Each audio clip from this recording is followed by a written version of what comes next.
Hello students, welcome back Gajanand academy YouTube channel. और फिर से स्टार्ट करने वाले हैं आज एक न्यू एक्सरसाइज का कंसेप्ट। देखो, इससे पहले हमने सब्स्टिट्यूशन मेथड डिस्कस किया था। आज हम बात करने वाले हैं किसकी? एलिमिनेशन मेथड की।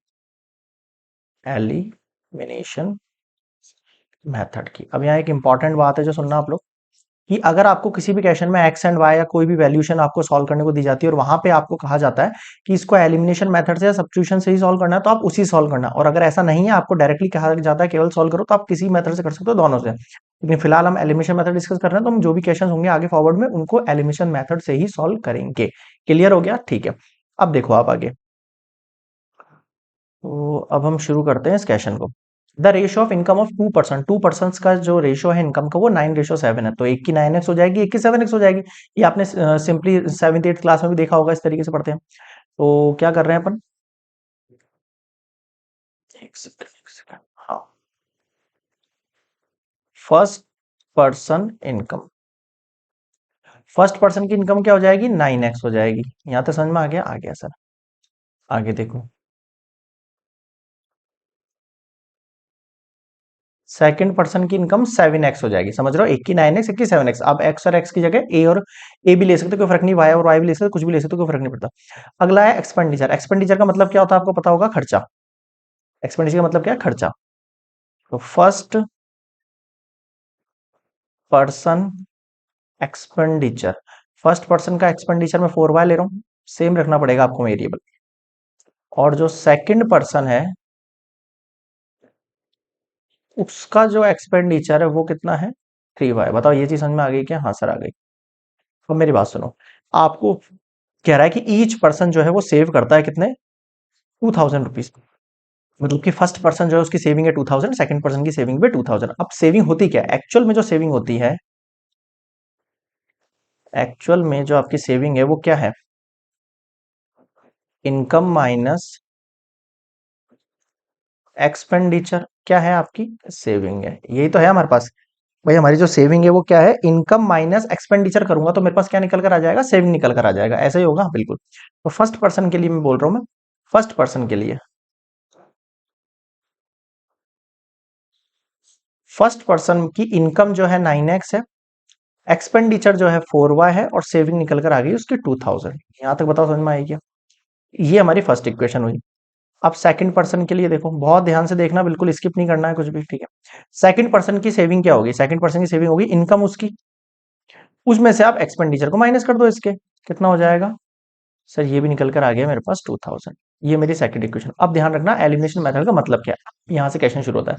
इसके बाद आप डायरेक्टली सब्स्टिट्यूशन मेथड लगा सकते हो चाहो तो, और एलिमिनेशन भी लगा सकते हो। अभी हम एलिमिनेशन पढ़ रहे हैं तो वही डिस्कस करेंगे। क्या कह रहा हूं मैं? एलिमिनेशन का मतलब क्या होता है? एलिमिनेट करना, यानी कि किसी एक वेरिएबल के कंप्लीटली कॉफिशिएंट्स के साथ उसे क्या करना है? एलिमिनेट करना है। अब एलिमिनेट करने के लिए वो वेरिएबल का जो कॉफिशिएंट है वो सेम होना चाहिए। जैसे कि एक्स के यहाँ 9 है, एक्स के यहाँ 7 है, या तो ये दोनों सेम कर लो, या फिर वाई के यहाँ 4 है, वाई के यहाँ 3 है, इसको सेम कर लो। कोई भी एक सेम करना है, बिल्कुल।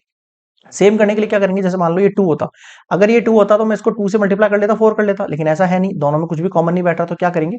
इसके कॉफिशिएंट को इससे मल्टीप्लाई कर दो, इसके कॉफिशिएंट से इसको मल्टीप्लाई कर दो। और जब मल्टीप्लाई करोगे कंप्लीटली इक्वेशन से मल्टीप्लाई करेंगे। कैसे? देखो, मल्टीप्लाई इक्वेशन 1/3। फर्स्ट वाली इक्वेशन को 3 से कर देते हैं। मल्टीप्लाई इक्वेशन सेकंड बाय 4, इसको करते कर देते हैं 4 से कर देते हैं। कैसे करेंगे? देखो, इसको करो आप 3 से मल्टीप्लाई, तो 3 से मल्टीप्लाई करेंगे तो बोथ साइड मल्टीप्लाई होता है, पता है ना आपको? ये बोथ साइड मल्टीप्लाई होता है। यहां भी बोथ साइड मल्टीप्लाई 4 से होगा।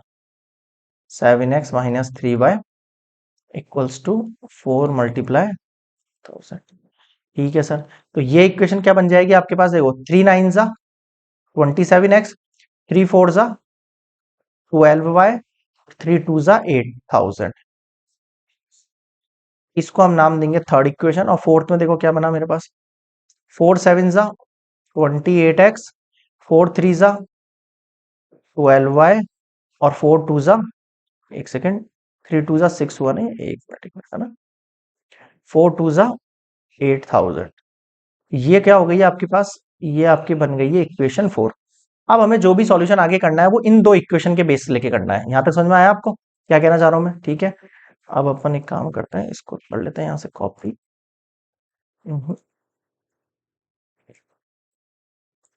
चलो ठीक है, ऊपर लिख लेते हैं अलग से। ठीक है, तो ये दो इक्वेशन, अब देखो इन दोनों इक्वेशन का जो वेरिएबल है सेम हो गया, वेरिएबल का कांस्टेंट है सेम हो गया। अब ये एलिमिनेट हो जाएगा इजीली। कैसे, देखो नेक्स्ट स्लाइड पे चलते हैं, एक मिनट को। 27x minus 12y equals to 6000, 28x minus 12y equals to 8000। यही थी इक्वेशन 3 4, एक मिनट चेक कर लेता हूँ। ये 12 12 6 और 8। ठीक है, अब अगले स्टेप और समझना ध्यान से, क्या कहना चाह रहा हूँ। जब भी वेरिएबल के आगे जो साइन होते हैं वो डिफरेंट होते हैं, तब तो ऐड करते हैं, और जब सेम साइन होते हैं, जैसे माइनस माइनस सेम साइन है, तो आपको क्या करना पड़ेगा, सब्सट्रैक्ट करना पड़ेगा। क्यों, मेरी बात सुनो। अगर -2 +2 है तो कट के 0 हो जाएंगे। हाँ सर, ये हो गया एलिमिनेशन। लेकिन अगर -2 है तो कट जाएंगे कि नहीं कटेंगे सर, तो फिर ये ऐड हो जाएंगे। समझ में आ रहा है? तो मुझे इनका साइन क्या करना है, डिफरेंट करना है। और डिफरेंट साइन करने का तरीका क्या बताओ आप, डिफरेंट साइन करने का तरीका है सब्सट्रैक्ट कर दो। सब्सट्रैक्ट करने से नीचे वाले का साइन चेंज हो जाएगा, एक का साइन। Subtract equation 3 from 4। आप किसी को भी किसी में से घटा सकते हो, कोई फर्क नहीं पड़ता, लेकिन अभी मैंने फिलहाल में इक्वेशन 3 को 4 में से घटाना है, तो 4 जिसमें से घटाना उससे बड़ा है, उसको ऊपर लिखते हैं। ऊपर तो आएगा 28x minus 12y equals to 8000। यहाँ आएगा 27x minus 12y equals to 6000। ये माइनस, ये प्लस, ये माइनस। सब्सट्रैक्ट के अंदर क्या होता है, सब्सट्रैक्ट में नीचे वाले के सबके साइन चेंज हो जाते हैं। अगर यहाँ प्लस है तो माइनस हो जाएगा, माइनस है तो प्लस हो जाएगा, प्लस है तो माइनस हो जाएगा, ऐसा होता है, साइन चेंज हो जाते हैं सबके। यहाँ तो समझ में अब देखो, अब 12 का साइन प्लस है, 12 का साइन माइनस है, ये कैंसिल आउट, ये करना है मुझे।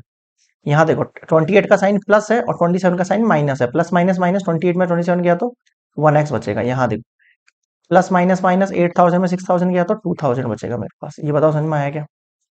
बिल्कुल सर आ गया। अब इसको आप या तो 3 4 इक्वेशन में पुट कर दो, या फिर आप इसको 1 और 2 इक्वेशन में पुट कर दो। किसी में पुट कर दो आंसर सेम ही आएगा। क्यों? क्योंकि थर्ड और फोर्थ इक्वेशन भी मैंने 1 और 2 में से ही बनाई है, तो आप उसमें पुट करोगे तो भी आंसर सही बैठेगा आपका ना। तो put x equals to 2000 in equation. अब मैं इसको फर्स्ट इक्वेशन पुट कर रहा हूँ। क्यों? क्योंकि 3 और 4 इक्वेशन देखो बड़ी है थोड़ी सी। यहाँ 27 है, 27 से 2 को मल्टीप्लाई करो तो बड़ा हो जाएगा मल्टीप्लीकेशन, बड़ा हो जाएगा ना मल्टीप्लीकेशन। तो बड़े मल्टीप्लीकेशन को मैं थोड़ा कम करने के लिए, मेरी मेहनत कम करने के लिए, एग्जाम में गलतियां कम करने के लिए, जल्दी करने के लिए छोटी इक्वेशन पुट करूंगा। छोटी इक्वेशन क्या है आपकी, फर्स्ट वाली equation 9x minus 4y equals to 2000। यहाँ पुट करो आप x की जगह 2000 माइनस 4y इक्वल्स टू 2000। अब आगे देखो, 9 2 सा कितना हो गया, 18000 माइनस 4y 1000, उसको उधर भेजो। Minus 4y equals to 2000 minus 18000 minus 4y, ये कितना हो जाएगा 16000, कैंसल आउट हुआ, 4 4 जा 16, y का वैल्यू कितना आ गया 4000। अब देखो निकालना क्या था, निकालना था first find there monthly income. तो y का कोई रोल नहीं है। क्यों रोल नहीं है? मेरी मंथली इनकम क्या है, 9x और 7x। यही तो है मेरे पास मंथली इनकम, 9x और 7x। तो मैं लिखूंगा their four monthly income of first person कितनी है मेरे पास, 9x है। क्या करो, 9 मल्टीप्लाई x की वैल्यू कितनी निकली मेरे पास, 2000 निकली ना, 18,000 रुपीज। आगे देखो,